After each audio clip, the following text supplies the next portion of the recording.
Get the home field advantage every time with Fairfield by Marriott, official hotel partner of the NCAA. Whether you're a student athlete working toward your championship dreams or your team's biggest fan, Fairfield by Marriott has everything you need to get ready for game day. From comfortable guest rooms to complimentary hot breakfast, Fairfield is part of the Marriott Bonvoy portfolio of hotels and official hotel partner of the NCAA. Visit fairfield.marriott.com to book your next game day stay. The mistletoe margarita, the Scrooge driver, the North Pole punch. The holidays call for cocktails, so get everything you'll need for them delivered with Drizzly, the go-to app for drink delivery. So what's it gonna be? Classics like Bullet Bourbon, Don Julio Reposado, or Kettle One, or maybe something new. Find it all on Drizzly, where you can get beer, wine, and spirits delivered for any holiday festivity. Download the Drizzly app or go to drizzly.com. That's DRIZLY.com today. Must be 21 plus, not available in all locations.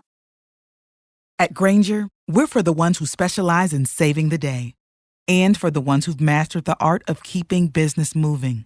We offer industrial-grade supplies for every industry with same-day pickup and next-day delivery on most orders, all backed by real people ready to help. So you can get the right answers and products right when you need them. Call, click Grainger.com, or just stop by. Grainger, for the ones who get it done.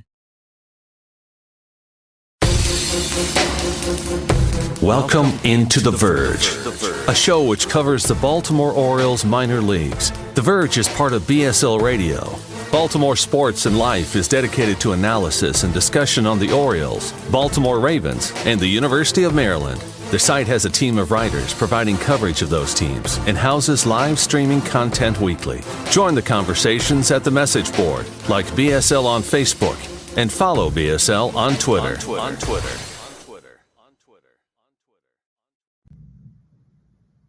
Want to make a podcast? Spotify's got a platform that lets you make one super easily, then distribute it everywhere and even earn money, all in one place for free. It's called Spotify for Podcasters, and here's how it works. Spotify for Podcasters lets you record and edit podcasts right from your phone or computer, so no matter what your setup is like, you can start creating today. Then you can distribute your podcast to Spotify and everywhere else podcasts are heard. Video podcasts are also available on Spotify. With Spotify for Podcasters, you can earn money in a variety of ways, including ads and podcast subscriptions. And best of all, it's totally free with no catch. Ever since we discovered Spotify for Podcasters, we feel like having options like video podcasts and Q&A lets us be more creative on another level. I highly recommend you give it a try. Download the Spotify for Podcasters app or go to www.spotify.com/podcasters to get started.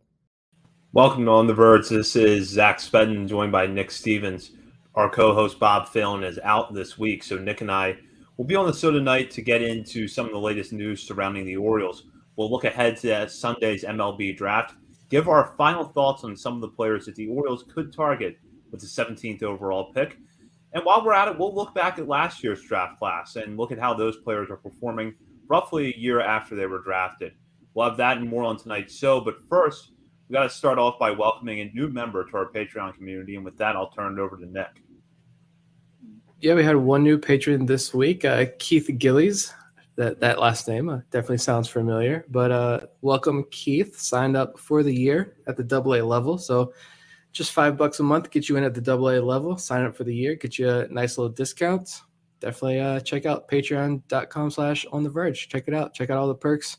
Join the pretty active WhatsApp group. I think a lot of our current patrons will tell you that's probably one of the biggest perks. You get the conversations that go on in there. Lots of good times. So, yeah, check it out and hopefully see some more people in there soon.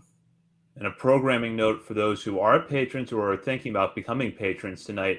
After Nick and I record this show, we're going to do our top 50 update for the month of July, which is exclusive to patrons. If you sign up at the $5 and $10 levels, you will have access to that right after it is recorded, so you're not going to want to miss that.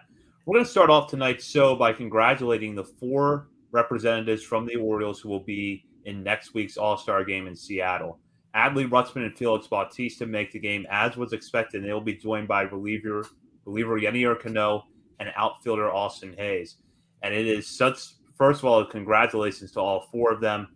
Very deserving choices for this year's All-Star game. But when you look at this group, and you look at the 3 in Bautista, Cano, and Hayes, this was not something that was, I think, obvious to anybody that this would be on the horizon for these players because Bautista had issues with command throughout his minor league career.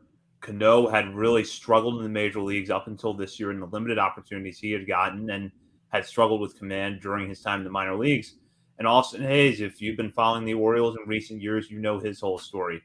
Struggled to stay healthy. Last year had a healthy season, had a strong first half, but then bottomed out in the second half. But he has made really noticeable adjustments this year, hitting the ball harder than he ever has before, has been one of the best hitters in the American League in terms of batting average, and a very worthy selection for this year's All-Star game. And Adley Rutschman, he has lived up to the hype and more since joining the Orioles last May. So, Nick, just give us your thoughts on this group. It's quite the eclectic group here. Adley, the slam dunk 1-1, kind of the man who kicked off this entire rebuild. Clearly the right decision there. Good to see him going back kind of quote unquote home out there, at least to the West Coast. So good for him. Shout out to him too for today and it being announced that he's going to participate in the home run derby. I honestly think the home run derby, I don't know if this is a hot take or not, not to be Debbie Downer here, but I think the home run derby is one of the more boring events in sports, in my opinion. I find no pleasure in it whatsoever. But I am going to be glued watching Adley Rutschman. I will admit that. So I'm going to be excited this year about the home run derby. But yeah, Cano, I mean, you figured he was like the fourth guy, this throw-in in the Jorge Lopez deal with Minnesota. And it was not good in the big leagues last year. 16 walks in 18 innings, an ERA of like 11.5. And now he is an all-star. Felix Bautista, 26 years old. At 26 years old, he was still in A-ball. He was in high A-ball, walking 6 guys per 9 innings. And now he is a Major League All-Star and arguably the league's top closer. You feel pretty confident when Felix Bautista gets out there. Even when Felix Bautista was struggling earlier and going through a little bit of a slump there, he was still dominant. I think he's on pace to shatter some strikeout records here in the major leagues. Unbelievable group. Austin Hayes, I think a lot of people were ready to just get rid of him, be done with the Austin Hayes experiment, myself included. I believe I did apologize last week, but it's good to see him rewarded. One of the American League's best hitters this year. So good to see these guys get rewarded and a team certainly on the rise. 4 All-Stars this year is nothing to scoff at here for the Orioles. Completely agree. And I think that, all 4 selections made me happy, but I think Cano might have made me the happiest because he was so clearly deserving. But up until it was announced Sunday afternoon, I didn't think he was going to make it just because it's like so much of this is hints on reputation. No one saw this success coming. He's not the closer. By the time you fill in the pitching staff with starters who aren't going to be starting the game, and then you're 1 or 2 true closers, which, I knew one of them was going to be Bautista, or had a good feeling that it would be. I didn't know that there was going to be room for Cano, so that was such a pleasant surprise to see that. And also just because Cano, even after the deal and he started pitching more in Norfolk, and even after the disastrous outings he had in Baltimore, we were still on here saying, look, the stuff is it's nasty. It's really good. If he can just throw strikes and limit those walks, he's going to be an asset to the Orioles. I never assumed in a million years that he would be an all-star, but I thought he would be at least serviceable this year for the Orioles. And you had so many people he's on the 40-man, he can go. He's one of the first guys you can cut off the 40-man roster if you need the spot. I did not want to see that happen because if you watched him in Norfolk, you saw just how elite that stuff was. And to see him put it all together, it was absolutely amazing. Shout out to him. I hope this magic continues to run for a long time because I don't know if you're going to find a more entertaining duo in baseball than Cano and Bautista in the back end of this bullpen. Not to mention maybe 2 of the best walk-up introductions for relievers in baseball right now in Cano and Bautista. We'll talk now about some players who could be Orioles after Sunday's draft, as that is approaching quickly here. We had a little bit of a preview last week, but because this is our last show before the draft on Sunday, Nick and I thought it would be a good time to take a little bit deeper dive into the players that we have on our radar. So what we did was we jotted down a list of 3 names for each of us. And we're going to talk about those players, kind of weigh their pros and cons, why they could be fit for the Orioles, whether they may realistically fall to the 17th pick.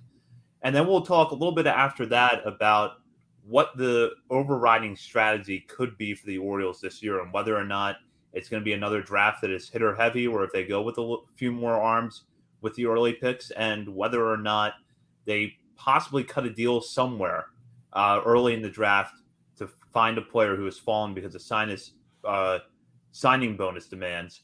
Now, the Orioles do have 5 of the first 100 picks, including that 17th overall pick in the draft.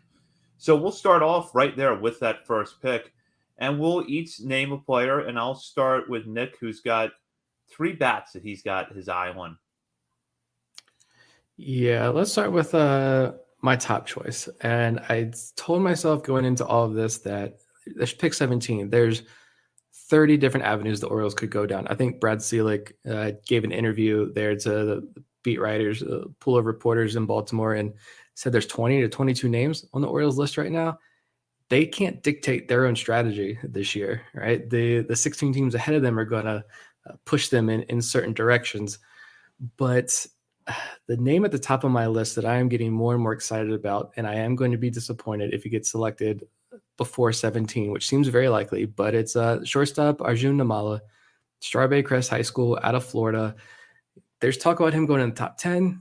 I think that makes a lot of sense. I think only Baseball America's latest mock draft has him falling past the Orioles. I wonder if he's going to move up I'm sure they'll put out another mock at some point this week before round 1 starts on Sunday, but I think they have him down like 23 to the Guardians, but I don't see much of a chance he falls past out of the top 10, but I'm holding out a sliver of hope that he does. I know Kylie McDaniel noted that him and Mike Elias watched Nimmala together recently, and there's swing and miss concerns a little bit. There might be a few questions about the hit tool, but it's the raw power with a lot of these public scouting reports pegging him for 30, 35 plus home run potential in the major leagues. If you're talking like 70 plus grade raw power, he's also extremely young, even for not just because it's a high school pick, but he's only going to be 17 on draft day. And so I know that Kylie McDaniel had a great, an extra article written specifically about Nimmala and talking about how his cricket background, because his family is from India. So a lot of traveling from Florida to India when he was younger, and had the cricket background translating to baseball success, but also noted that, Nimmala hasn't really performed fantastically against kind of the more elite competition that he faced down here in Florida.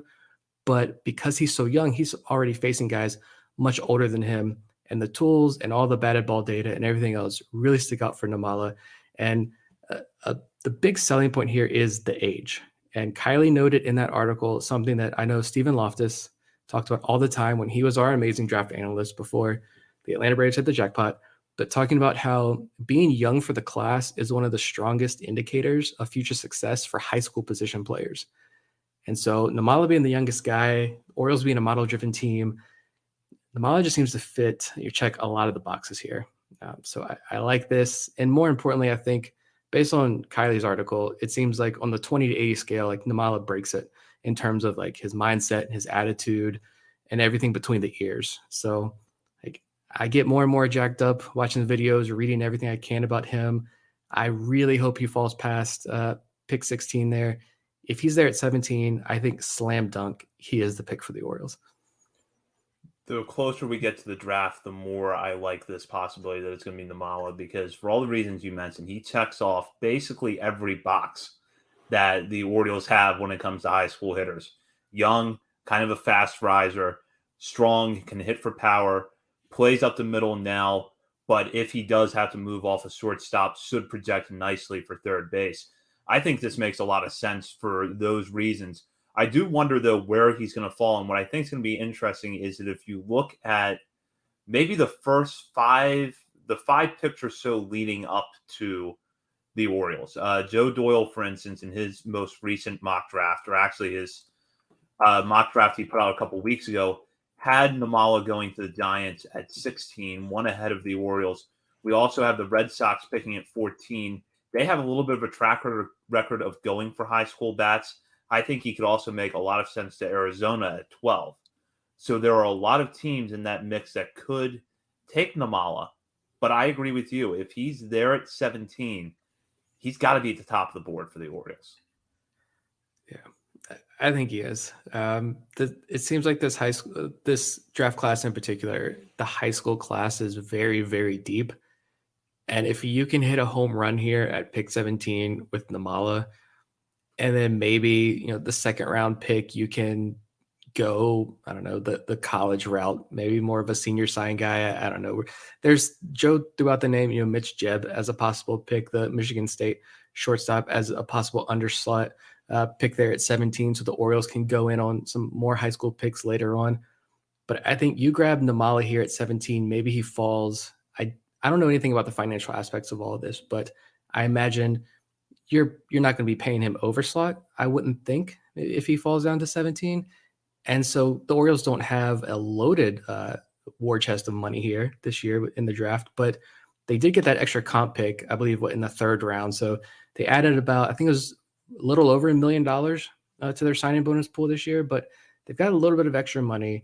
You can go after a guy like Namala, and then still I think you can be aggressive with your second or third round pick with another high school elite kind of high ceiling guy. So yeah, I'm trying to back down a little bit just because I don't want to be disappointed when he goes like pick number 8 or something. But yeah, Namala's my guy here. I'm going to go with the first name on my board, and that is a right-handed pitcher who is getting a lot of traction to the Orioles in mock drafts, and that is Hurston Waldrep out of Florida. MLB Pipeline gives Waldrop's fastball a grade 65 and notes that it runs in a range of 95 to 99. And he has also paired that with a slider as well as a splitter. The big thing, I think, for Waldrep is going to be whether or not the command irons itself out enough that he could be in the starting rotation. But this also is a pitcher who I think has some of the traits that the Orioles like. He's got a fastball. It's got some velocity. It's got a little bit of that upward movement that we know the Orioles really target in pitchers. So what I wonder is you could take a guy like Waldrep, who's coming from a major Division I program, just pitched in the College World Series, so seemingly could be someone that gets to the major leagues quickly. And you do the things that the Orioles are known to do. They can teach somebody a sweeper. They can teach somebody a changeup. If a changeup doesn't work, they can swap that out for another pitch, as they're doing with Chase McDermott right now in Bowie. So I have my doubts, despite some recent mock drafts, including Kylie McDaniel at ESPN and MLB Pipeline, that Waldrep is going to fall to 17. But it's worth noting that both of them had Waldrep mocked the Orioles in their most recent mock drafts. So the possibility of him being the pick seems to be gaining traction, at least nationally. And I have to wonder if, after years of going for hitters with their first overall selection under Mike Elias, is Waldrep the guy who changes things up? Because the Orioles have built a strong farm system on hitters. They have the opportunity to pick up more bats with the next 4 picks. Do they go with Waldrep? And to be clear, I don't think that they should draft based on proximity to the majors or by, well, we're a little thin in right-handed pitching, so we're heavy in shortstop, so we'll take the right-handed pitcher even if there's a better shortstop available. I'm generally not in favor of that strategy, but Waldrep could be the kind of guy that if he falls to 17, becomes a potential rotation piece for you in the major leagues, and possibly sooner rather than later. Yeah, this one, I feel like this is the pick that causes the most conversations, I feel like, online, because MLB Pipeline, like you mentioned, is pretty heavy on mocking Waldrep to the Orioles. I like it. I just think from the conversation standpoint, like, the Orioles are not opposed to taking pitchers, despite what so many people believe. And their first comment whenever the Orioles get mocked to Waldrep, the Orioles are not opposed. It's just that's not how the board has fallen right now. I'm 100% fine with creating this just insanely deep farm system of hitting prospects, because the Orioles have proven that their development works. Their development plan with hitters works. And so using that pool of talent to trade for proven major league pitching, you're taking a lot of that risk. There's more risk, I think, associated with pitching prospects. So you're taking that risk out of the equation when you're going hitter heavy and trade for the pitching. And we haven't seen them trade for the pitching yet, except, like, we won't talk about Cole Irvin. But like, maybe you produce a stud every once in a while, like maybe Zach Showalter, who we'll talk about later on, is that stud in this group right now. But you don't have to invest a lot of draft capital in a pitcher. Doing it in Waldrop, I think, would make a lot of sense, though. I don't see the Orioles, like if Chase Davis or Braden Taylor or Namala, like if these guys are there, I think it'd be a really interesting conversation of, do you go Waldrop? If they go with Waldrop, it's not because the Orioles are thin at pitching and, Brad Selick and, other analysts are sitting there saying like, hey, we're thin at pitching. We need to go with Waldrop here for that reason. That's not going to be the reason. It's going to be like, shout out to, again, Joe Doral. I think we're going to mention his name a lot here because he puts out fantastic work. Joe he's not the only one here. I've seen a lot of other people as well say like Waldrop's stuff matches up pretty well with a guy like Paul Skeens. And if you put Waldrop in the Orioles player development system, that this could be a really positive marriage here. And they could develop in Waldrop into a top of the rotation arm. I think Waldrop's a pretty polarizing prospect just as a whole, like not just among Orioles being a pitcher, but I think just as a whole. Some people view him more as a reliever. Some people think he could be a starter. Some people think he may be the best pitching prospect in this draft class. But I think regardless, he had such a massive postseason run that I almost feel like this is just straight gut. But I think that every year some team gets bold in like the first 10. We saw it last year. I can't remember who it was, who they picked. I feel like Rangers going Kumar Rocker, for example. Like somebody's going to get really bold. And I could see Waldrop being like that top 7-8 pick, that range. Someone get really bold and saying, we're buying the hype right now. We believe in the stuff. We think he's going to be a number 1, number 2 for us in 2 or 3 years. We're going to pull the trigger. And he's not going to be there for the Orioles, but he fits the bill. Yeah, you're absolutely right. This is an opportunity where someone could go bold. And as I'm looking at the board in front of the Orioles, I'm looking at the board towards the back part of the top 10. I could see a scenario where the Reds pick Waldrop at 7. I could see a scenario where the Rockies pick him at 9. So there's a possibility he does not make it out of the top 10. So I'm not really heavily banking on Waldrop as the Orioles pick for that reason, but it's still interesting to think about. I do like it. God forbid that would quiet so many people. Finally, the Orioles take a pitcher in the first round. I guess I'll go to my number 2 here. Who do I want to go with? I'm going to save my next favorite for last, and I'm going to go safe bet here. A guy I've talked about a lot already, but I'm going to go Braden Taylor. Again, TCU third baseman, lefty hitter, just 21 years old. So, again, one of the younger college prospects in this draft. Also a guy with a lot of recent helium, who I think, according to some reports you see out there, saying his carrying tool are his swing decisions.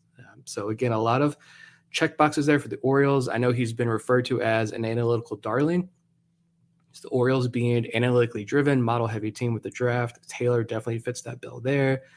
I've seen him kind of mocked all over the place, sometimes in the top 10, sometimes late in the first round, like late 20s. He's kind of been all over the place, but I think he had such a strong conference tournament, NCAA tournament run there, that he's slowly shooting up boards. I think a Future Star Series, Joe Doral had him mocked there. Want to say Baseball America had him mocked there. 2 or 3 mock drafts have had Braden Taylor at some point in the last couple of weeks, had him mocked to the Orioles. I just think he checks a lot of boxes here. And if the top high school talents are off the board and you want to play it a little bit safer, Taylor would be a good pick. That's the lefty power bat. You look at his numbers at TCU this season, he hit .314, had a .439 on base percentage, 23 home runs and almost as many walks as strikeouts, 56 strikeouts to 52 walks. So, I mean, Carlos Collazo, shout out him at Baseball America. He had a couple of really good articles in the last couple of weeks as well, kind of highlighting some of the underlying data with some of these hitting prospects in the draft. And he talked about how Taylor's 90th percentile EV rates, exit velocity rates, jumped from 100.9 miles per hour to 104.8 miles per hour this year, which is the 4th highest gain in college baseball. The contact rates did take a dip. The strikeouts did go up a little bit, but he maintained a really impressive walk rate this year at TCU. And so I think that power surge could be really attractive to the Orioles if he can maintain that. I think the contact rates, you can improve on that. You can teach that. You can't teach power, but you can teach the contact rates. You can live with a few extra strikeouts. I've said this before, reiterate it, I just get like Colton Cowser vibes here. Like he's teetering on this. Do you really lean into that hit tool and him being like a number 1, number 2 hitter at your lineup who gets on base at a really high clip? and only hits 10 to 15 home runs a year? Or do you kind of go into that power a little bit more and try to get a 25 plus home run bat who maybe strikes out a little bit more than you want, but he's still going to get on base at a good clip? And just, he's got that TCU connection, like build that TCU pipeline. You had Johnny Reiser back in 2019. Creed Willems and Carter Baumler were TCU commits. So like, I know this has nothing to do with his talent, but it's just fun little notes that I like to look at. I think are interesting. You got the Orioles it seems to really concentrate their talent, like the Oklahoma State Tulsa connections, for example, in the last few years under Mike Elias. Why not build out that TCU pipeline down here in Baltimore? Taylor is a bat that I really like because it feels like you said there's a perfect balance there where they could either work with him as more of a contact-oriented guy that maybe tops out about 10 to 15 homers a year, or try to get a little bit more power out of him. And it's been interesting to see the development of some of the hitters that are already in the system. Judd Fabian, who we're going to talk about a little bit later on, is having a good year. I think Keston Kjerstad has not been the true outcomes hitter that a lot of people were predicting he would be when he was drafted out of Arkansas. And after going through a lot of ups and downs last year, Colton Cowser is striking the right balance of hitting for contact, hitting for power, drawing walks, and not striking out at a high rate at Norfolk this year. That's not an easy balance to pull off, but Cowser has been doing it. So I look at a guy like Taylor and feel like he could be a good fit for the Orioles. It is interesting, though, to see where he's being mocked, because you just said he's being mocked everywhere. MLB Pipeline and ESPN in their most recent mock drafts have him going 6th to the A's. Yet Joe Doyle has him going all the way down at 22nd to Seattle. So a really wide range of outcomes right now for where Taylor could fall in this draft. And it's hard for me to look at that and know, okay, is he going to be on the board at 17, or will he have gone 10, 11 picks before that? Yeah, it's these guys who, if you're really buying into that late season performance and you're really buying into the power, then yeah, I imagine he kind of shoots up your board, and he could be a top 10 guy. But maybe if you're not as sold on the power, or you're seeing other options there, then maybe he is a guy who does fall. But I think just for who he is, he checks a lot of the boxes for the Orioles if they're going to go college out. He's not my favorite. He was a month ago, but he's not my favorite college option if they go college hitter right now. But I'm not going to be disappointed at all if Taylor ends up being the pick here. I'll go with my next guy here, and I've got another high school infielder, and that is Aiden Miller, a third baseman out of J.W. Mitchell in Florida. This is a player who, in a lot of ways, screams Orioles prospect. Third baseman, can hit the ball hard, has a strong arm. Think about somebody like a Kobe Mayo, and not making a comparison, but some of the underlying traits between those two guys are pretty similar to each other. And if you look at where he's being mocked right now, Joe Doyle has him going 19th to the Rays in his current mock draft. So it does feel like Miller could be the target. He's been set back a little bit by injury, so we haven't seen him as much this year. But if you look at the fact he's got 60 grade power, according to MLB Pipeline, 60 grade arm to go with a 50 run tool and a 50 hit tool, there's some good traits there that you could work with. He's 19 now. He'll be 20 next June. So this could be the kind of guy that you draft. You have him start next year in Delmarva. And if he starts to hit a little bit, maybe you see him in Aberdeen. So if Miller is around at 17, I wouldn't be shocked if he's the pick, just for the reasons I mentioned, which is that he does fit the Orioles model. I think he comes with a little bit of a risk because some outlets, including Fangraphs, note that he has a swing that needs to be cleaned up a little bit. But I trust that the Orioles can do that. And I think that if they believe in the power, they believe his ability to stick at third base, they will take their chances with the swing. I mean, just so much. Like you mentioned, the third baseman, big power. He's a physical specimen. I think, some people don't think there's a lot of, physical projection left there with Miller, but if you clean up the swing, you keep the swing and miss low, you keep leaning into that power. You've got a third baseman with a cannon of an arm, imagine Kobe Mayo with like a less violent swing. And I'm saying that's a bad thing that Kobe Mayo has a violent swing, because it's working tremendously well right now. But I feel like just some of the videos I've seen of Aiden Miller, he's a little bit maybe more compact, but there are definitely a lot of Kobe Mayo vibes there with Aiden Miller. And that's with that arm being so strong, if he's athletic enough to move into the outfield, that's an option there you have with him as he kind of gets older. I do think he is one of the older high school prospects, so I wonder how much that hurts him. But also, you mentioned the injury, and he didn't really get to play as much this year, his senior year.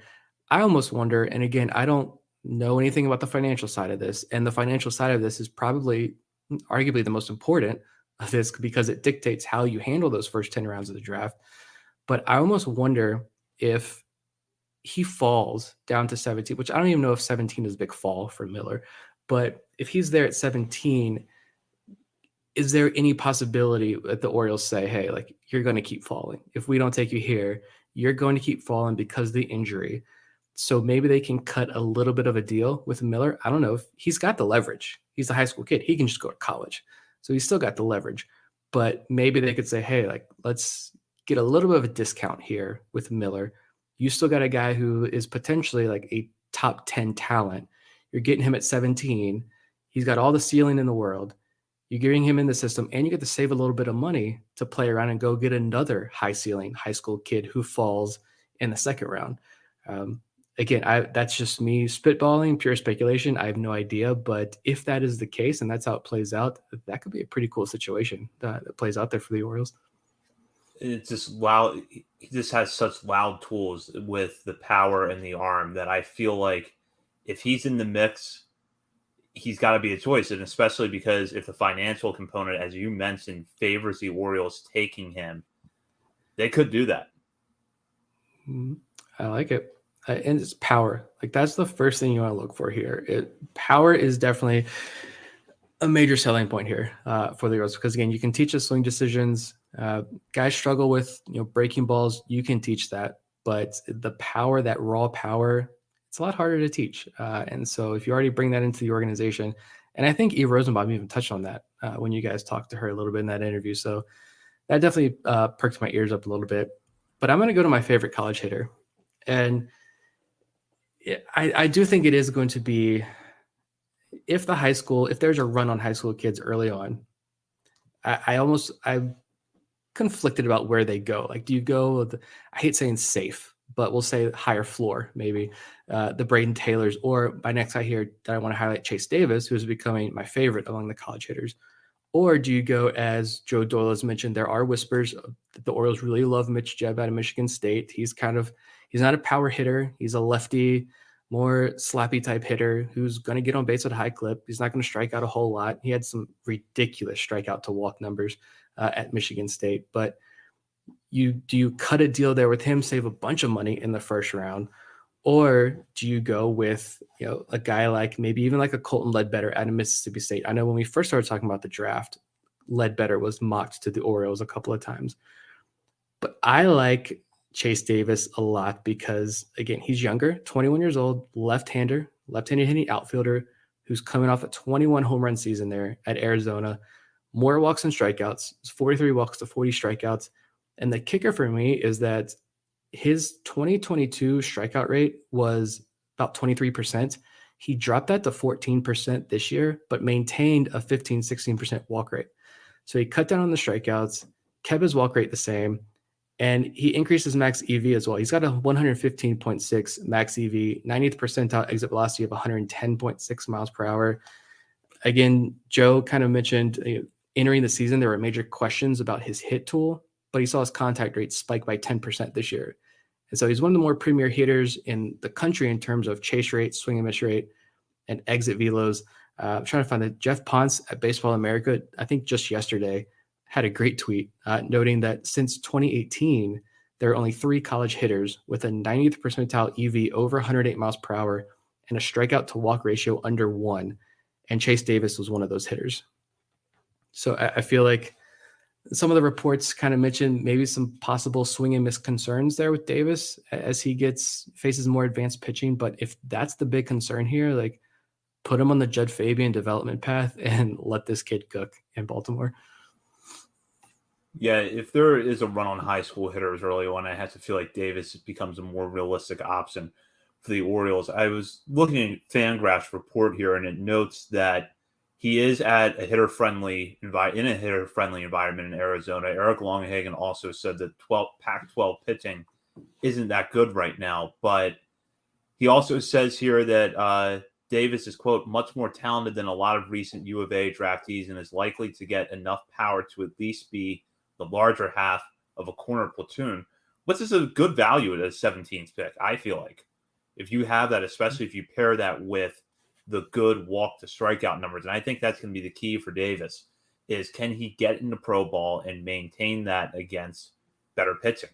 And Judd Fabian is a good illustration right now of some of the things that the Orioles can do with guys who have swing and miss concerns coming out of college. Yes, I know Fabian's only in Double-A right now. We can't call that a success story yet.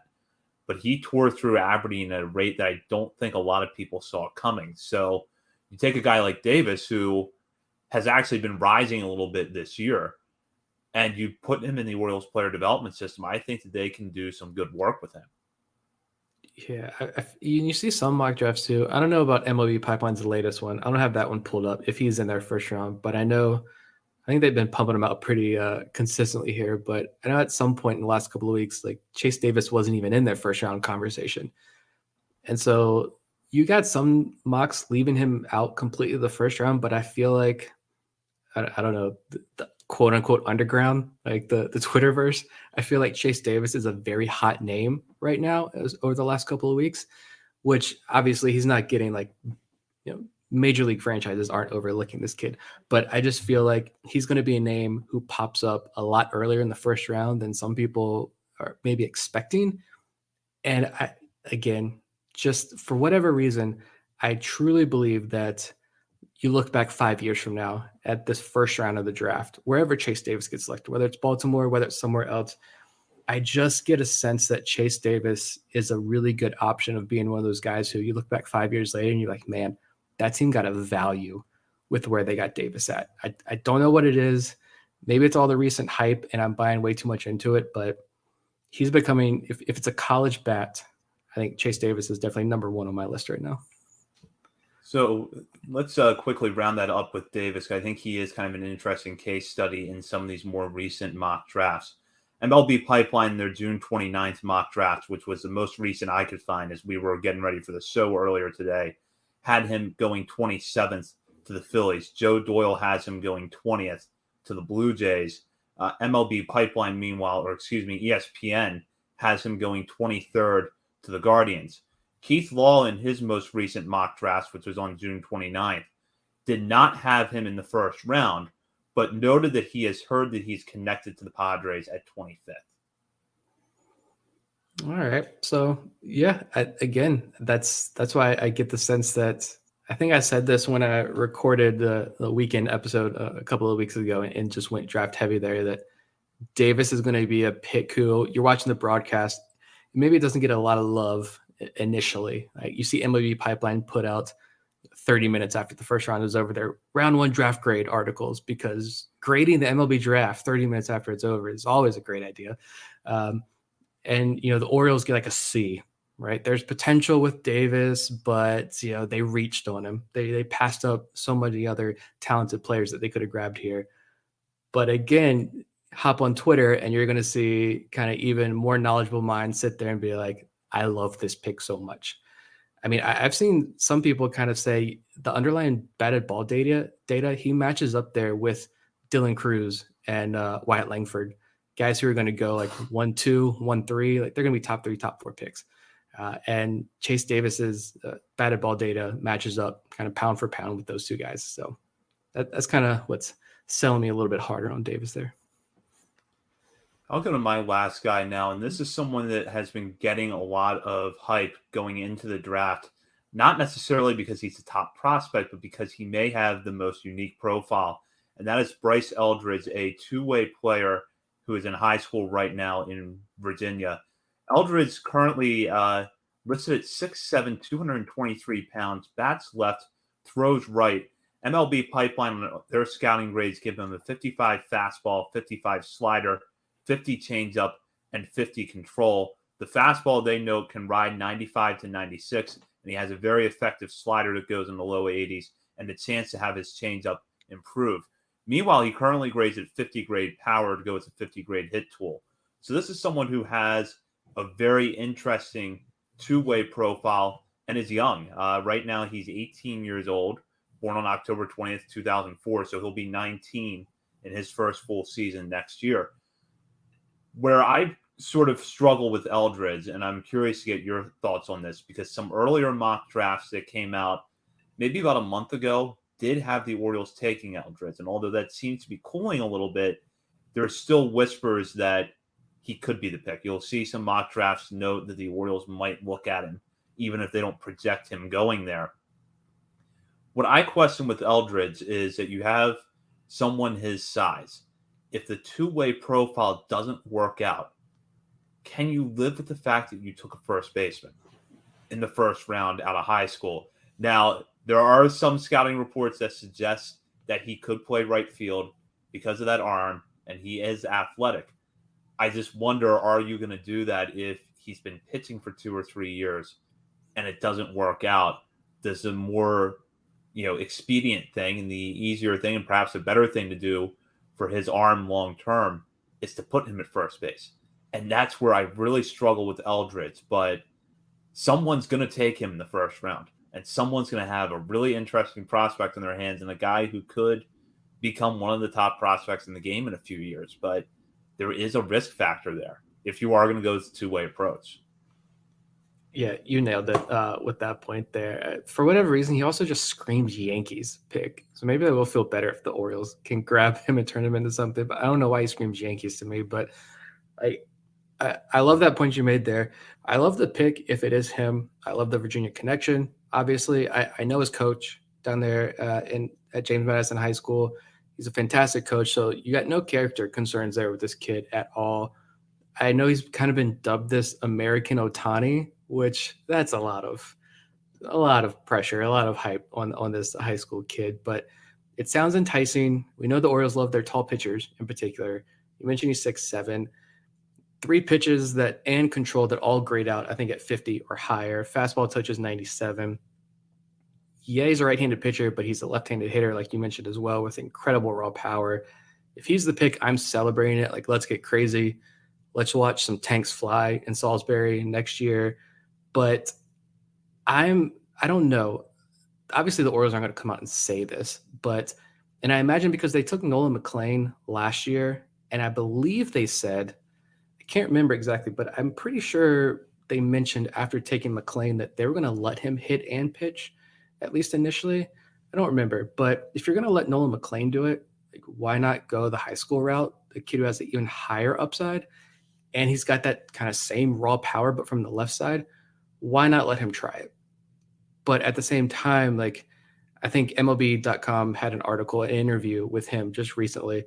And he kind of said he's talked to some teams. Well, he's told every team that he wants to do both initially, hit and pitch.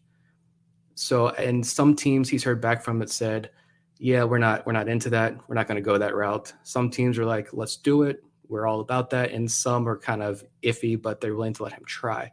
I don't know where the Orioles fall on that, but I imagine since they were going to let McLean try last year, that they would let Eldridge try here. You also got that increased risk of injury. Like, if he's pitching in Delmarva next year and he has, I don't want to risk injuries on any player at any level on any team, but what if there's an injury and it's Tommy John surgery? Now, he can come back a little bit more quickly, I think, if you just say, all right, we're shutting you down from pitching. That's done. We tried it, but we need you on this field as a hitter. He can come back a little bit more quickly, returning just as a hitter from Tommy John surgery, but still you're missing a significant amount of time there due to injury. And yeah, like you mentioned, he even acknowledged, though, in that MLB.com article that it could be a situation where he's in Double-A, he's hitting .330, but he's got an ERA of 9 on the mound. And he understands that at some point he may have to choose. But what if you have to choose where I think most people assume he's going to end up being a hitter? If he's going to end up being a first baseman, could that kind of knock him down a few pegs for the Orioles? I would be inclined to say yes. But like I mentioned before, whenever we talk about the draft, like, the Orioles have slowly started getting a little bit more risky. I'm fine with let's get risky with this pick and see what happens with him. But there are definitely some major red flags, not even red flags, just causes for concern there. Not red flags, just causes for concern with Eldridge to definitely think about. Yeah, and I should note that Joe Doyle does have Eldridge mocked to the Orioles in his most recent mock drafts. But I found something in Keith Law's report interesting. He actually has him mocked right now to the Padres at 25th. I mentioned earlier about Chase Davis possibly being connected there, but in that article, Law projected Eldridge to the Padres, and it does kind of feel like a Padres pick. I mean, Padres need anything they can get. They need prospects, and yeah, that could be. I feel like with everything coming out about AJ Preller over the last couple of weeks, just going super high risk, go hard to go home for AJ Preller. I could definitely see him going out west of San Diego. Yeah, and I found this interesting as well, that MLB Pipeline actually has Eldridge going to the Braves at 24th. So a lot of drafts right now kind of have him in that late teens to mid-20s range. So he's clearly going to go in the first round. There's a good chance he's available for the Orioles, but for the reasons we mentioned, it might not be the slam dunk that it seems to be at first glance. No, I know a lot of people really want – that's a name that I've seen a lot of people like online definitely love the Eldridge pick, and I do too. I just think there are a lot of things to be cautious about there with him. But you mentioned the Braves. If he falls to the Braves and they take him, then I know for a fact Stephen Loftus watched him live many times because that's close. That's fairly close to his neck of the woods. And I'm going to be pretty disappointed that the Orioles didn't take him, and especially when he hits for the Braves. So if he goes to Atlanta, I am definitely kind of pounding the table there. Be like, what the heck, guys? He's in the majors for a week, and he signs a 12-year contract extension. But I'm not going to open that can of worms. We'll save that for another. So the Orioles, as I mentioned at the top, have 5 of the top 100 picks in this year's draft. If you just listen to us, you got the sense that there's a good chance the Orioles could go with a pitcher this year, but that the class stacks up as such that there's going to be a lot of hitters that fit the traits the Orioles like, or have the traits that the Orioles like, available there at 17. So, Nick, I guess we'll wrap up here, which is, what do you see the overall strategy being in the draft this year? It's $1 million question. And you think you didn't know anything about the direction the Orioles were going to go when they had the 1-1 pick. At 117, we're definitely clueless. But 16 other teams ahead of them, you don't know how the board is going to fall. Like, if Namala's there, I want them to go Namala, and then we'll see how the rest of the draft plays out. But I'll be happy with Namala at 117. Other than that, like, if he's not there, where did the Orioles go? As unpopular as it may be, I almost am not. I'm not going to be too upset if they go the underslot route again. If it depends on how the board is falling, if they're looking at where these picks are going and they're saying, look, there's a really good chance there are some other high school guys here that we are very high up on our boards. So let's cut the deal with a Mitch Jebb. Let's cut the deal with a Colton Ledbetter or somebody else and go after these guys and just nail high school picks, in the second, maybe even the third round as well, or maybe the fourth round. If that's going to be their strategy, I'm fine with that. And again, like, there's underslots kind of has this negative connotation.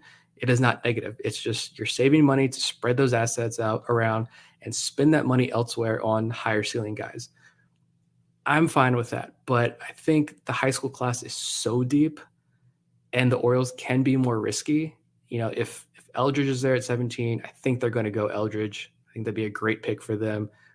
I could definitely see them saying, hey, let's spend the money here in the first round and go the high school route. So it all depends on 1 through 16, though. See what those teams ahead of them do, but I don't know. Yeah, that's absolutely right. I mean, when you have 16 teams picking in front of you, it's a lot of unknowns, and I think that we have seen the draft become harder to predict, or at least I feel it's become that way, because more teams are going the underslot route. More teams are going bold early on. The Texas Rangers last year caused a lot of chaos by taking Kumar Rocker as early as they did. The Pirates caused some chaos the year before that by taking Henry Davis with the first pick, when a lot of people didn't think they were going to go in that direction. I remember a lot of mock drafts coming out around that time were focused on Marcelo Meyer and Jordan Lawler, and then they pick Henry Davis. So that threw things off a little bit. So I don't think this is going to happen, but it's entirely possible that the 6 names Nick and I mentioned tonight are off the board by 17, and there's someone that we're thinking now is going to go inside the top 10 that's available to the Orioles at 17.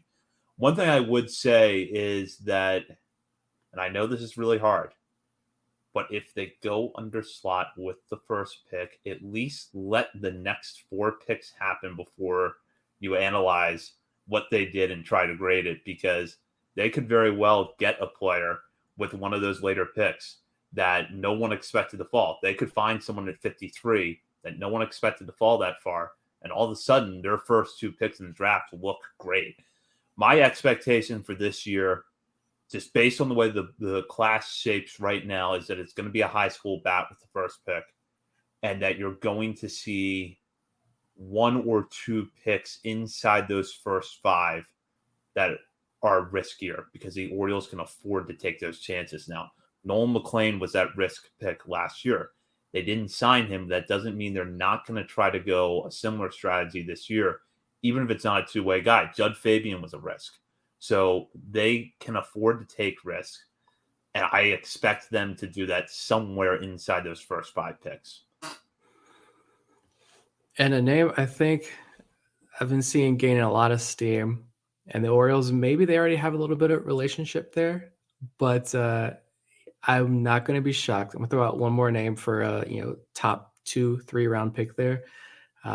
I would be curious to see if we see old friend Andrew Walters from Miami back again as the Orioles pick. Orioles took him last year without talking to him apparently before the draft, but he wanted to return to Miami to pitch with his brother, and now he's starting more. I think last year was like strictly like fastball. He was like 92 or something, 90 something % fastball his last year at Miami.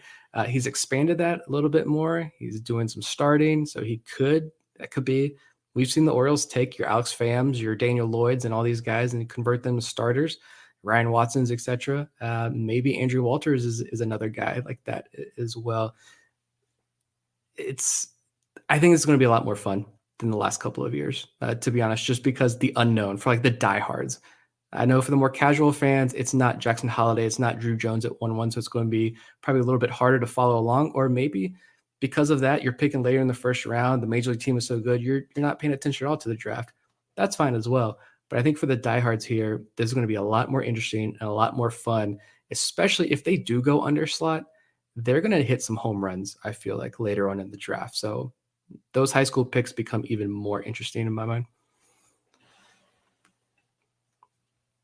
And just to note exactly how the Orioles' first 5 picks are going to shake out, they will have that 17th overall pick.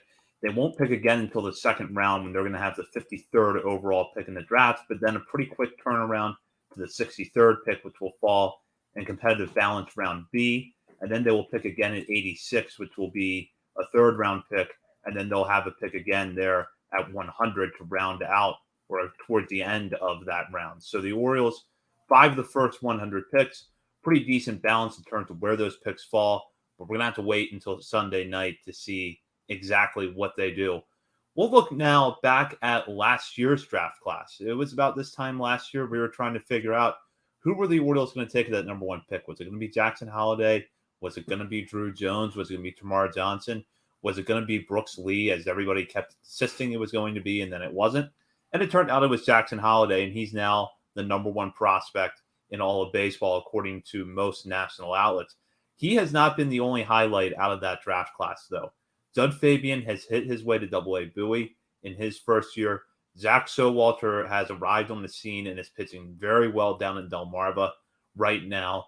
Trace Bright just is racking up very high strikeout numbers at Aberdeen, where a lot of these players are putting together seasons that at least kind of grab your attention. Maybe statistically, some of them aren't off to the best starts through the first 2.5 months or so of this year, but you can at least look and see that there is something there. So I think we'll start with Jackson Holliday and talk for a minute about what has allowed him to move up so many national outlets prospect lists.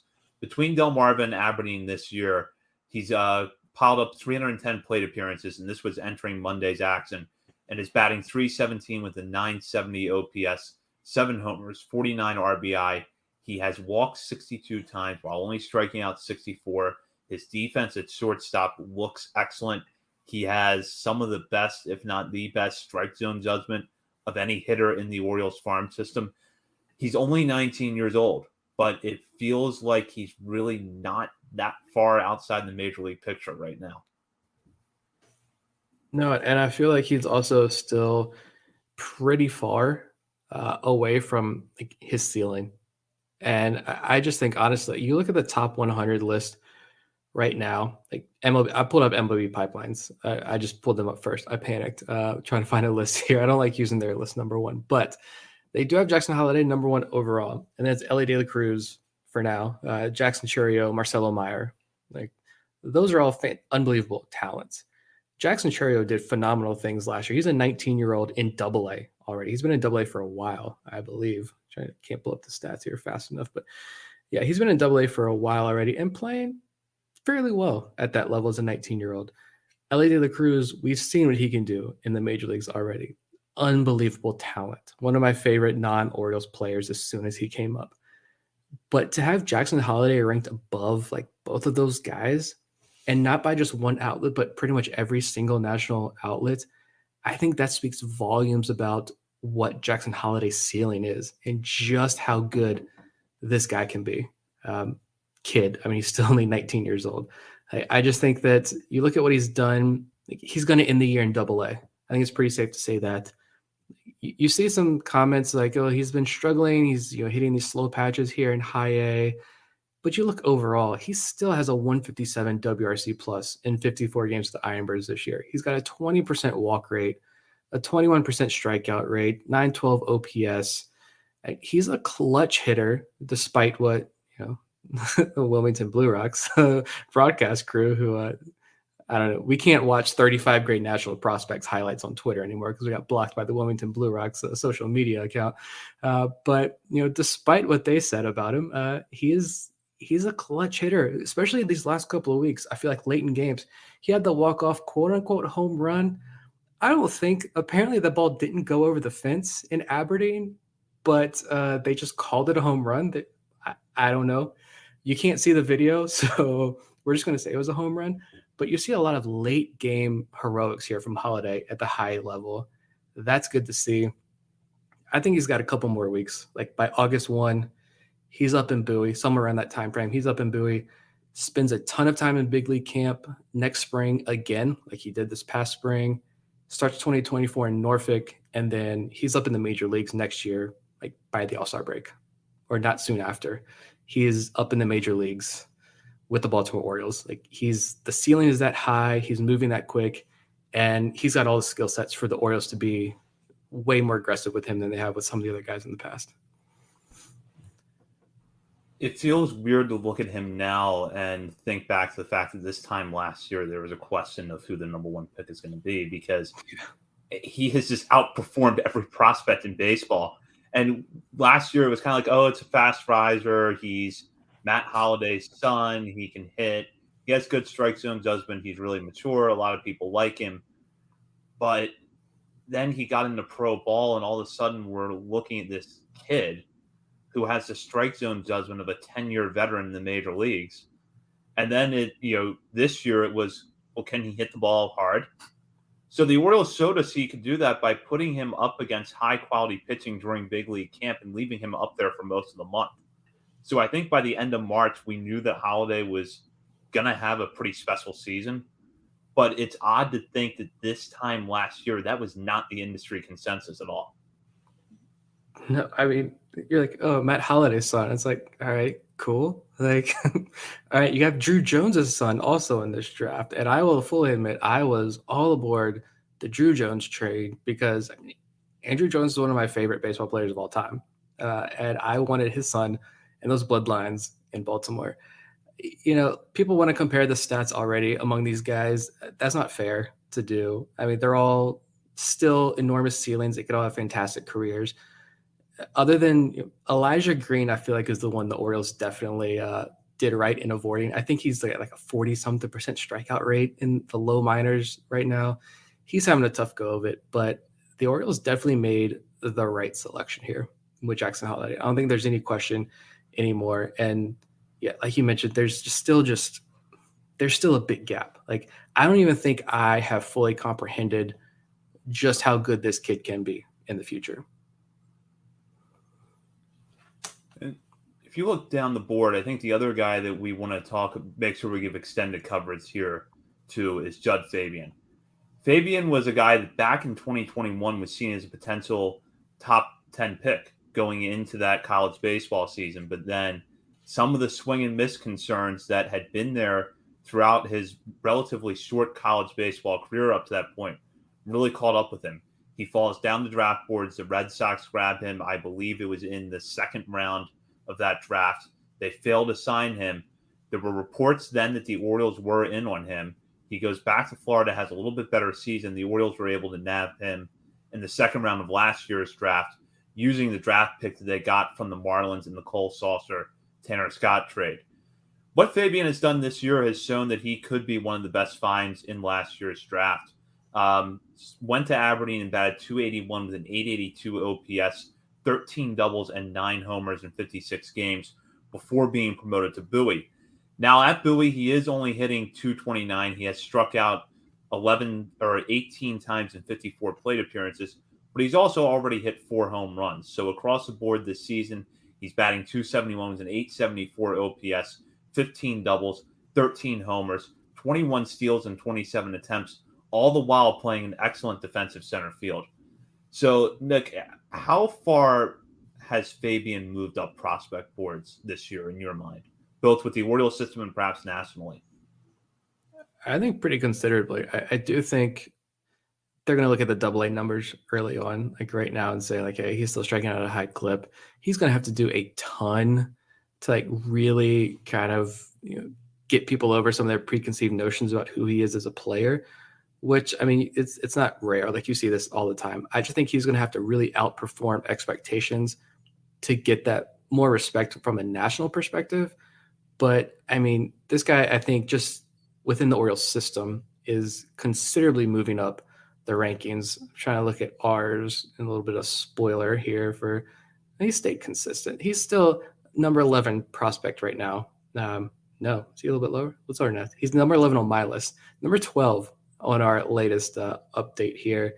And there's a legitimate case that I think, in my opinion, there's a legitimate case that he could be in the top 10 on this Orioles list.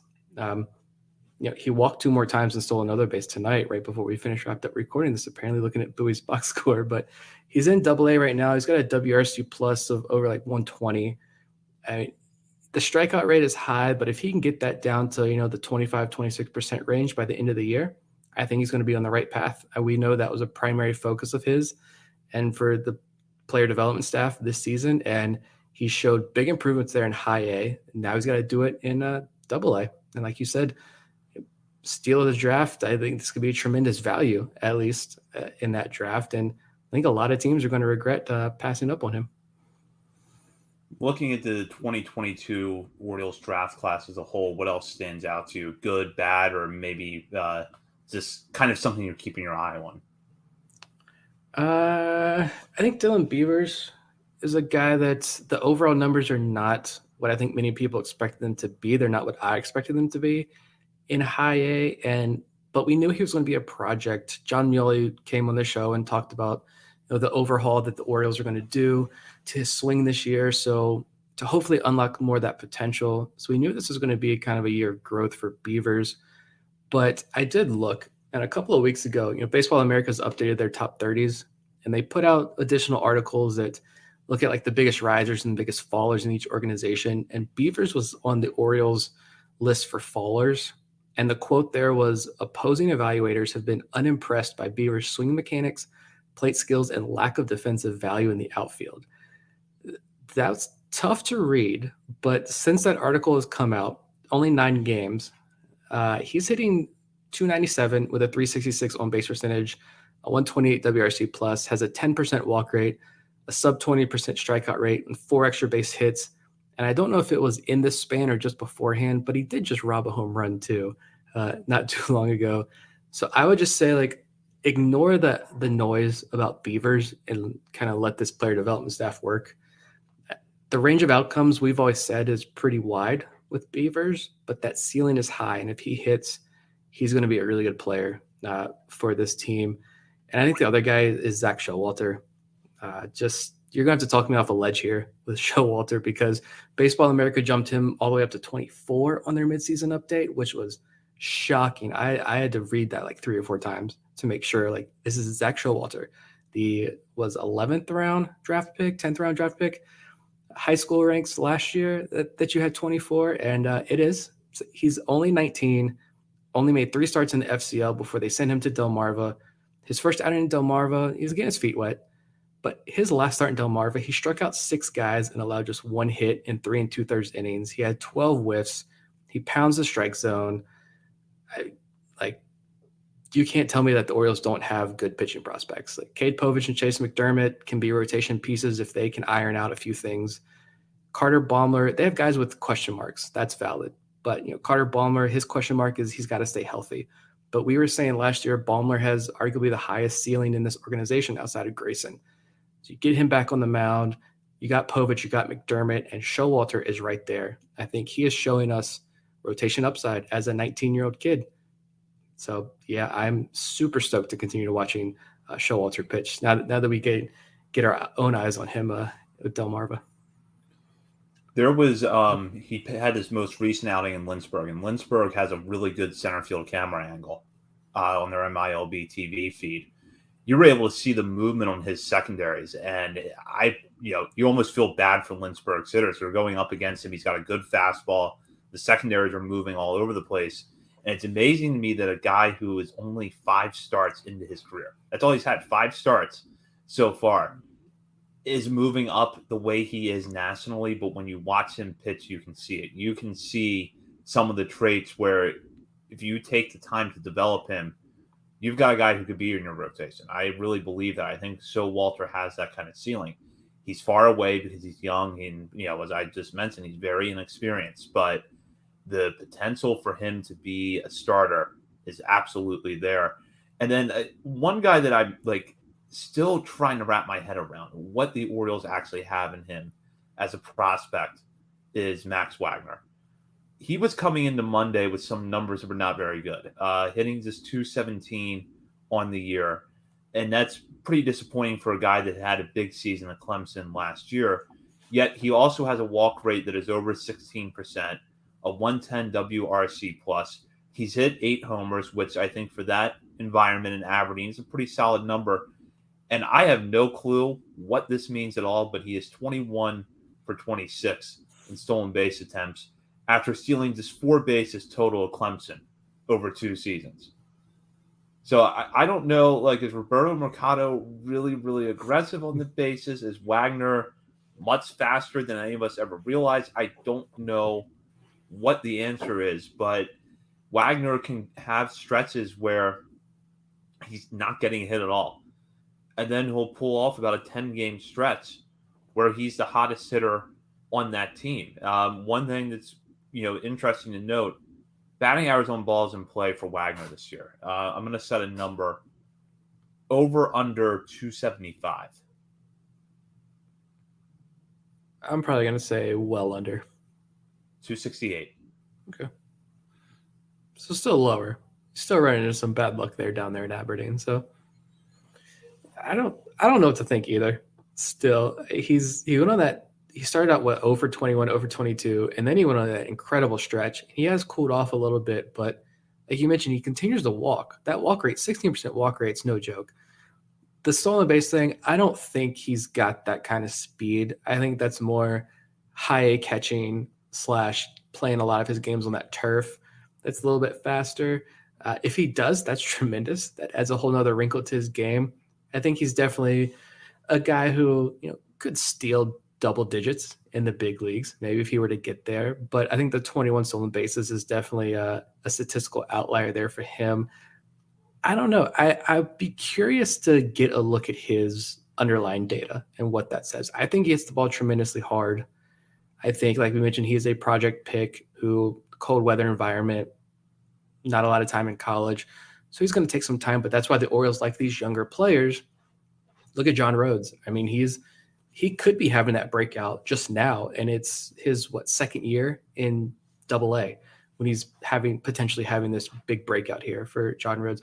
Maybe we see that with Max Wagner, but I mean, you look at him at third base. I was kind of thinking about him as well, and saying if Max Wagner can get to Double-A and start hitting, honestly, like I think it becomes a tremendous trade value.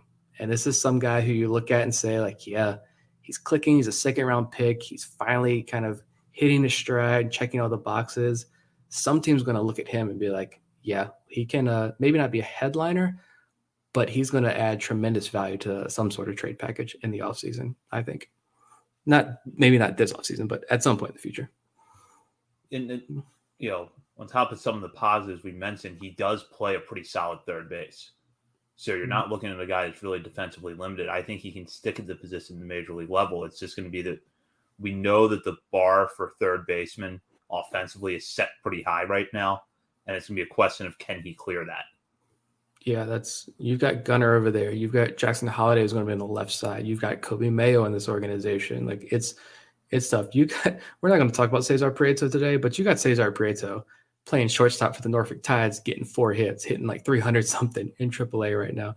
The left side of this infield throughout the organization it's so deep, tremendously deep. So it is going to be tough for Wagner. Be interesting to see if they start moving him around the diamond a little bit. I don't think he's played really anywhere else this year, but I don't know. We'll see. This is also a good example, though, of a guy who you bring him in the organization, and if it takes him another 2 years to find his stride, that's okay. Like you don't need him up in the major leagues. You don't need him skyrocketing up your prospect list. You just need him developing, continuing to improve. With that, now we'll go into our final segment of the show where we like to shout out players outside of the top 30 part of our top 50 list for something they've done recently, whether it's been a good game, a good week, or maybe there's just something interesting in their stat line that we want to note. Nick has a guy who, after the 2020 draft class, we were pretty high on. And unfortunately, we haven't seen a lot of him in the last couple of years, but lately he's been hitting the ball pretty well. Yeah, Anthony Servideo. The defense coming out of the draft, we knew the defense was, close to major league ready. One of these guys, but there were still questions about the bat. And I remember Eric Longenhagen, I think, writing about him saying that he was bought in to the changes. Servideo had some outstanding numbers in that 2020 short season against non-SEC pitching, but guys like Longenhagen were bought in and saying, no, these adjustments, I think they're working for him. And Longenhagen said at that Orioles draft class, 2020 draft class, that they have potentially 6 future major leaguers. Servideo is included in that, but injuries have decimated his career. I know he had some other issues last year as well. He's overcome them, and we had a comment or a question, I think, a couple of weeks ago about Servideo, and I said he's not really a prospect anymore. Like that's kind of done. He was bumped up from low A to Double-A when there was a rash of infield injuries, and that movement was a clear sign of how the organization viewed him. But he stayed in Double-A, and he continued to struggle, and I felt really bad for this guy because it felt like they were running him out there in Double-A where he was way overmatched, and they weren't going to move him back down. And he's just getting like abused every night. And it's like before they ultimately cut him. But he's coming off a week where he just hit 333 last week with a 400 on base percentage, 2 doubles. He got a home run, OPS over 1,000. Expand that over the entire month of June, actually. And Servideo hit 260 last month with a 709 OPS. So not mind-blowing or anything, but a huge improvement month over month since he's been in Bowie. I'm happy to see him put up a big fight there, and maybe there's still a little bit of shine there, and he can become, maybe not in Baltimore, but if he can become something for someone in his career, I think they'll be phenomenal. But there's still just a tiny bit of shine there with Servideo. Should note too that he's Rule 5 eligible after this season, so if he can put together a good second half at Bowie, that can make things interesting. But I'm happy for him because when you saw him take the field at Delmarva back at the start of 2021, you could see some of the tools that the Orioles liked. Excellent strike zone judgment, great defense, could play multiple positions, but that he's barely been on the field since the start of 2021. And I agree with you. When I saw that he was going to Bowie earlier this year and I saw the way the Orioles were using him, I didn't think that was a good sign for his future, but he's getting opportunities to play and he's taking advantage of them right now. And that's all you can ask of him. Yep. And I go with my pitcher real quick too. And I'm going to go with Daniel Lloyd. I know we mentioned him a couple of times kind of briefly, but he got the Matt Blood shout out as an under the radar guy a couple of months ago. I think that was this past offseason in an MLB.com article, or was it a Jake Real newsletter? One of the two. But he definitely got the Matt Blood shout out. Started the year in Aberdeen's rotation, and he struggled. I didn't understand why they moved him as a starter, but because he showed so much promise as a reliever, and it was looking like that switch really messed with him. But last week, he threw 9 innings, did not allow a single run. He walked 3 guys, but struck out 11. And I talked about this on Monday's Daily, I think it was, but Lloyd has seen his monthly ERA drop from 9.0 to 3.78 to 2.25. The average against and whip have dropped considerably each month. Last month in June, he struck out 24 guys, walked just 7 in 24 innings. I think he's back on my radar, and just another pitcher down there in Aberdeen who I think you should take a little bit closer look at over the rest of the season. Absolutely. I'll go with my picks now. I'm going all the way down the Dominican Summer League for my hitter this week, and it is Andriander Mejia. Mejia is a 16-year-old catcher that the Orioles signed out of Venezuela back in January, and he has been putting together a nice season, which includes a stretch of 4 games last week in which he went 6 for 15 at the plate with 5 RBIs, 2 walks to 1 strikeout. So far this season, he's appeared in 15 games and across 60 plate appearances, hitting .320 with a 109 WRC+. Now, the one thing we've said repeatedly on this show is that Dominican Summer League stats, FCL stats also to a certain extent, don't really tell much of a story. And that's going to be the case with Mejia. But the one thing we do like to look at is the walk-to-strikeout numbers. And that is an area where Mejia is excelling right now. A walk rate of 11.7% compared to a strikeout rate of 13.3%. He's 16 years old. He's a long ways off, but an interesting start to the season from him. And then for my pitcher this week, I got to go with Cameron Weston again. Weston has now gone 3 straight outings at Aberdeen without giving up an earned run. And on June 30th, he had a very good relief outing against Winston-Salem, delivering 4 scoreless innings with 4 strikeouts, 1 walk, and 1 hit. Weston started the year on the IL and just joined Aberdeen in the middle of June and has been really impressive out of the bullpen for them in a long relief role. He's gone at least 3 innings in all of his outings so far, and right now has struck out 11 batters compared to just 4 walks in 13 innings pitched this season between the FCL and Aberdeen. And in his time with the Ironbirds so far, he has 10 to 3rd innings pitched, 10 strikeouts against 3 walks and just 4 hits allowed. And part of that draft class last year, pitcher out of Michigan, I've been really intrigued by Weston and what he can do. And talk about Mejia. Here's what you're going to do with the catchers. You're going to send Mejia up to the FCL. You're going to send Anutis Mordon up to Delmarva, and you're going to send Samuel Basayo to Aberdeen next week when the minor leagues are on their little extended break, midseason break there. So go ahead, Mike. Do it. Matt, whoever's in charge of the minor league promotions, let's get the catchers rolling up a little bit and get Samuel Basayo up there in high able. Before we wrap up, you said the Major League Home Run Derby is boring earlier in the show. Would it be more interesting to you if Samuel Basayo was out there going up against Pete Alonso? Yeah, I'm watching that. Only because I want to see Samuel Basayo, Julio Rodriguez final. Give me those 2 guys in the final. Fernando Tatis. Let's expand the final to like 4 or 5 guys. Get Juan Soto in there.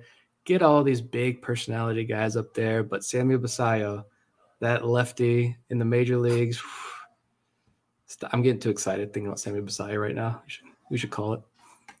And with that, we will call it an episode for tonight. If you are still on Twitter, you can follow us over there at BSL and the Verge, but we are also on Instagram and Facebook, so you can check us out there as well. And while you're browsing the internet, head over to BaltimoreSportsAndLife.com, where you can check in on the latest coverage on the Orioles, the Ravens, college sports, and more. And while you're at BSL, be sure to hop on the message board and join the discussion with fellow readers of the site, as well as contributors to BSL. Bob will be back with us next week as we recap the Orioles' first pick. You're not going to want to miss that. We'll dive deep into the draft as well as any other news that comes up between now and next week. For Bob Phelan and Nick Stevens, this is Zach Spedden. You've been listening to On the Verge. That'll do it for this week's episode of On the Verge. Be sure to check out our Patreon page where you can help show your support for the show and get bonus content, including monthly top 50 updates to our prospect list and daily game recaps during the season, and much, much more. Breast milk science. It's a thing, and it's our thing. We're ByHeart. We're an infant formula company on a mission to get a lot closer to the most superfood on the planet, breast milk. Our patented protein blend has more of the important and most abundant proteins found in breast milk. We're the first and only U.S.-made formula to use organic, grass-fed whole milk, not skim. We make our formula in our own factories in Iowa, Oregon, and Pennsylvania, using a small batch manufacturing process that works to preserve the integrity of our ingredients. We ran the largest clinical trial by a new infant formula company in 25 years and clinically proved benefits like easier digestion, less gas, and softer poops versus a leading infant formula. We were the first infant formula company to earn the Clean Label Project Purity Award. And while we've put a lot into ByHeart, there's a long list of things you won't see on our ingredient list, like no corn syrup, no maltodextrin, no GMO ingredients, no soy, no palm oil. ByHeart, a better formula for formula. Learn more at byheart.com.